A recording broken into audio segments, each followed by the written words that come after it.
Naimbitahan nga si Kulot mga mare para sumagala kaya naman nga ako na nga lang ang mag-aayos sa kanya. Pero bago nga yun mga mare, etong si Kuya Noli nga dito na pala ulit sa atin magtatrabaho. Ito para matutukan niya nga rin yung baboy nga dun sa kabila. Kaya ayun mga mare, magluluto nga siya na may sabaw dahil may hangover pa nga. Karating nga lang niya kanina nagpasundo nga kay Kuya Mark. Eto nga si niloloko nga namin kung kilala niya pa nga si Kuya Noli dahil 7 buwan pa nga lang siya nung nakita niya nga si Kuya Noli. Ito nga mga mare, naluto na nga rin kaya kakain na nga rin ako kasi gutom na nga rin ako pagkatapos nun i-make-upan ko pa nga si Kulot. Naisip ko kasi mga mare, sayang naman nga yung gagastusin ng 2.5 mahigit kaya naman nga sabi ko ako na lang magme-makeup kahit kabado 20 pa nga ako dahil hindi naman nga ako marunong. Pero nag-try naman nga ako make-upan siya nung nakaraan medyo kaya-kaya ko naman nga dahil bukod nga dun talaga naman nga mga mare na hindi naman siya mahirap make-upan. Kasi yung mukha niya talagang maganda na nga mga mare at eto nga pagkatapos ko maglinis ng kanyang mukha, ayan inasikaso ko na nga rin. Tap-tap nga lang ako dyan mga mare ng tissue kasi medyo basa-basa pa at nainip na nga ako dahil anong oras na. Baka kasi mga mare, anong oras na nga kami matapos. At sa mga makakanood nga nito ay hindi po ako expert pagdating mga mare sa pagme-makeup. Katunayan yan, habang mini-makeupan ko si Kulot mga mare ay nanonood nga lang ako sa online. Isa nga to sa gusto ko rin talagang matutunan kaya sabi ko ay talagang aaralin ko to at kukumpletuhin ko nga yung gamit nga natin pagdating sa makeup. Minin man nga natin, napakaganda rin talaga kapag marunong ka kasi makakatipid ka rin talaga lalo na kapag may graduation yung mga anak mo o kahit sa sarili natin o mga kamag-anak natin na gusto magpa-makeup na hindi na nga sila gagastos. Diyan nahirapan pa ako ng mga oras nga yan mga mare kaya sabi ko alisin na nga ni Kulot kasi parang hindi ko nga nagustuhan yung pagkaka-makeup ko sa kanya. Kaya naman nga inulit nga ulit namin mga mare at pagkatapos nun okay na nga. Diba sabi ko sa inyo hindi talaga ako marunong mga mare pero sa susunod ay matututunan nga din natin yan. Tapos may makulit pa nga dito mga mare na talagang napagalitan ko paano ba naman pinagtatapon nga etong brush. Dahil marunong na nga rin siya mga mare mapagalitan kaya ayan nagiiyak nga dito. Pero bati na nga kami magnanay ngayon nga habang nagbo-voice over ako ay nakapatong nga sa aking likod napakalikod. Habang papalapit kasi mga mare yung oras talagang kinakabahan nga ako ganyan.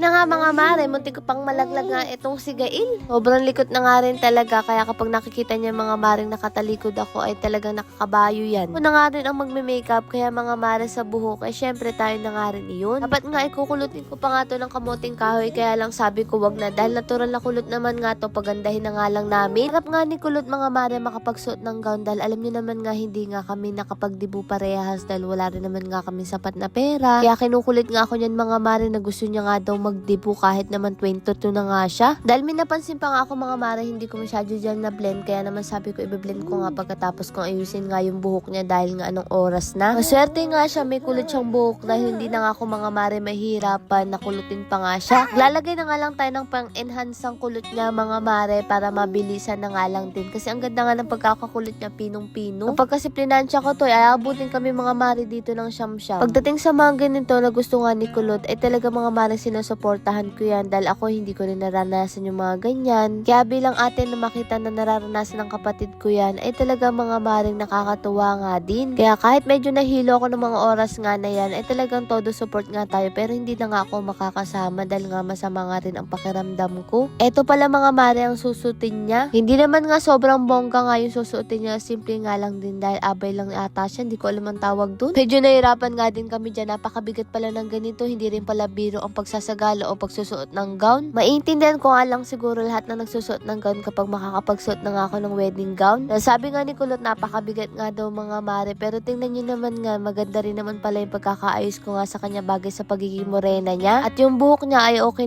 naman nga mga mare dahil sakto lang din naman nga kasi maganda rin naman talaga. Tawag nga ako dyan ni Ran kasi tingnan nyo naman nga sobrang abalang-abala ko nga rito. Alam ko sa mga ate dyan ay talagang makakarelate nga kayo mga mare na kapag may mga kapatid tayo alam natin na gustong-gusto natin na ibibigay yung mga kanilang mga pangarap. Nandito lang tayo para suportahan nga sila mga mare palagi. At masaya ako na makita na masaya nga si Kulot sa mga gusto niya mga pangarap na matupad. Nga din kanina dito na nga daw siya maghihilamos dahil may lababo na nga rin tayo dito kaya malaking bagay nga din. Sabi nga ni Ma'am Princess na talagang legit nga daw dahil sensitive ang face niya pero itong Mariglo ay hindi nga siya nangati. Higit 1 buwan niya nga lang to ginagamit at talagang mabula nga daw siya at matagal matunaw. Marami pa nga dyan mga mare na mga feedback ay pwede nyo na nga lang siyang basahin. Yung iba nga sinasabi na sana wag nga ito mawala sa market kasi talagang nagustuhan nga nila. Pero syempre paalala mga mare ang kahit anong sabon ay kailangan ay tuloy-tuloy ang paggamit para makitaan nyo ng magandang resulta. Nakakatulong din pala to makapagpalighten nga ng melasma, pekas, at syempre nakakalighten nga rin ito ng balat nga natin at mga dark spot.